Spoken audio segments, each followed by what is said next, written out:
being swept under the carpet and nobody's calling it out. So that's why I'm here. I'm here to call it out. John Fury is a disgrace. What he's doing is bringing boxing into disrepute. It's disgusting and terrible that people will be watching this fight, the biggest fight in years. Froch recently took a shot at John Fury, calling out the silence from Tyson Fury's father following Tyson's loss to Oleksandr Usyk. Froch noted the unusual quietness of the fighting man, adding fuel to the fire by not holding back in his criticism of Tyson Fury. Froch labeled the press conference, and there's been one thing missing in the build-up. Big John Fury, the fighting man, under on the hard road. That man has gone. He's the heavyweight champion, a disgrace to British boxing, and an incompetent fighter, despite Fury's significant height and weight advantage. He emphasized that Fury fell short against Usyk, a fighter who started his career in the cruiserweight division despite being much larger.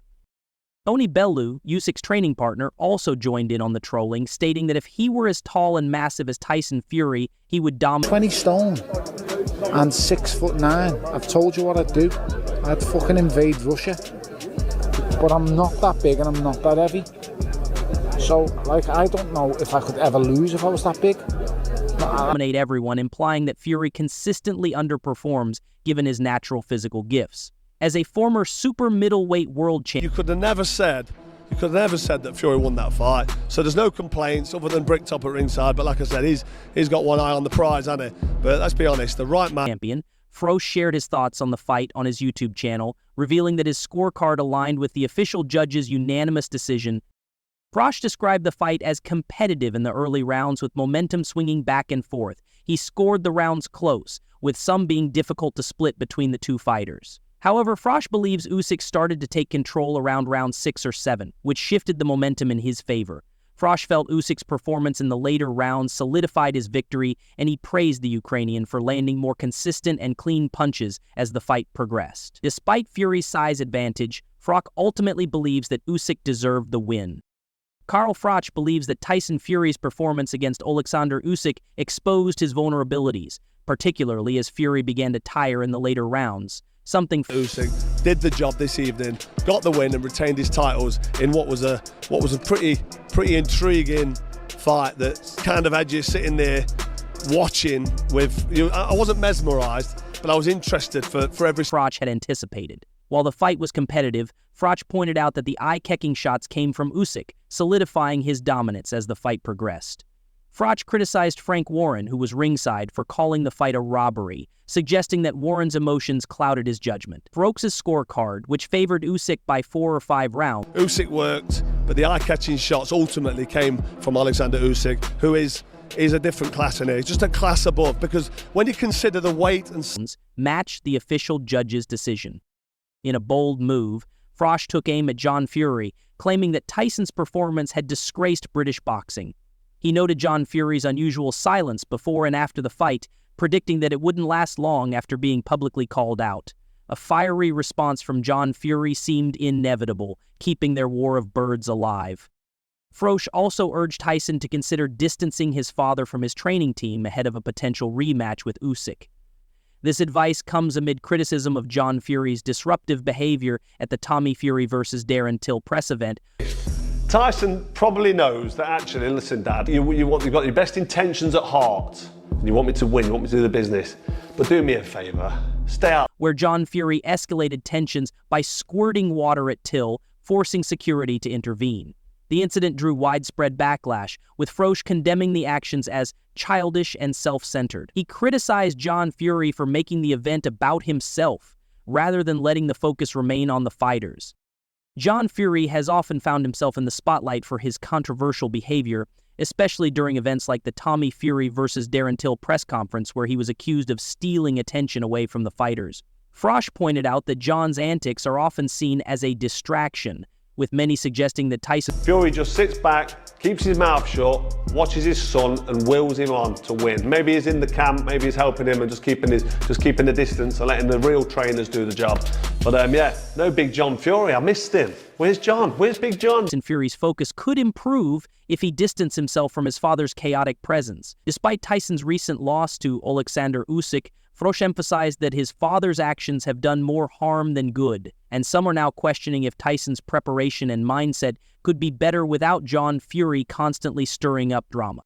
Following his professional loss to Usyk in May, Tyson Fury expressed his eagerness to even the score in a rematch. However, when asked about making changes, Fury made it clear that he wouldn't be altering his approach or team. "Not much time," Fury stated. "I know what I've got to do." And the fact that Tony Bellew and Carl Froch didn't make any money out of the game is obviously hurtful to them. And I'm making the biggest bags that's ever. Nothing drastic. People can say I want to change trainers or blame it on my conditioning coach, the cook, or even the mouse next door. Same team, same everything. I know what I've got to do. Froch and Tony Bellew, a former cruiserweight world champion and close friend of Froch, closely analyzed the fight. Bellew, who had Usyk ahead by 6-5 after 11 rounds, believed that Usyk was pressing the fight and outlanding Fury. It was all up for grabs in the final round, Bellew said, noting that a knockdown would have potentially swung the fight in Fury's favor. Ultimately, Bellew scored the final round 10-10, giving Usyk a narrow 1-1-5-1-1-4 victory on his card. While Bellew agreed with the overall decision, he thought the judges' unanimous scores of 1, 1-6, 1, 1-2 were too Confident. I thought I won that fight again. I think I've got Larry Holmes here. I thought I've won both fights. But then again, I've gone home with 2 losses on my record now, so there's not much I can do about it. I can just fight my heart out and do the best I can. But again, I'll always believe. Too wide, stating that the fight was closer than that. "It was a brilliant chess match. I've got Usyk, but no one can complain either way. To be honest, this wasn't a robbery. Both fought their hearts out. I just feel Usyk won by pressing the fight and outlanding Fury." Both Froch and Bellew have remained vocal critics of Tyson Fury, with their remarks often sparking heated exchanges in the boxing world. Following Usyk's latest victory, their criticisms are likely to continue as the debate around Tyson's future intensifies. Tony Bellew explained his scorecard for the Tyson Fury vs. Oleksandr Usyk fight, acknowledging that Usyk's pressure and consistent work rate were decisive factors in the fight. "It's the pressure and consistency of his work rate that just takes rounds," Bellew said. He gave Usyk the win, but also praised Tyson Fury for his warrior spirit, showing respect for his willingness to step back in the ring with Usyk. However, Bellew also pointed out that Fury didn't do enough to challenge Usyk, admitting that he had the confidence that Usyk would prevail. Fury's decision to face former UFC Game changer. What's his name? Ngannou. Tyson Fury against Ngannou. So a crossover fight, boxing, MMA. Been there, seen it, heard it all before. See it with Floyd Mayweather and Conor McGregor. It's a load of rubbish. heavyweight champion Francis Ngannou in a non-titled 10-round bout on October 28th in Riyadh, Saudi Arabia, also drew sharp criticism from both Carl Froch and Bellew. Froch questioned Fury's decision to sidestep a unification fight with Usyk in favor of a lucrative clash with Ngannou, a boxer with no title pedigree. "We've done all right. We've got out of the sport financially free, but more importantly with our health intact both physically and mentally," Froch remarked. Bellew echoed similar disappointment, emphasizing the missed opportunity for Fury to defend his heavyweight titles against the now undisputed champion Usyk.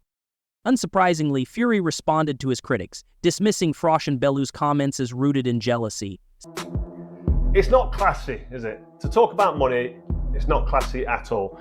Me and Tony Bellew, and I can talk for Tony because I know he had a couple of lucrative fights on paper. "See these damn balls? Lick them, idiot," Fury retorted when asked about their critiques. He also boasted, "I've just signed the biggest deal in boxing," implying that his financial success overshadowed the criticisms aimed at him.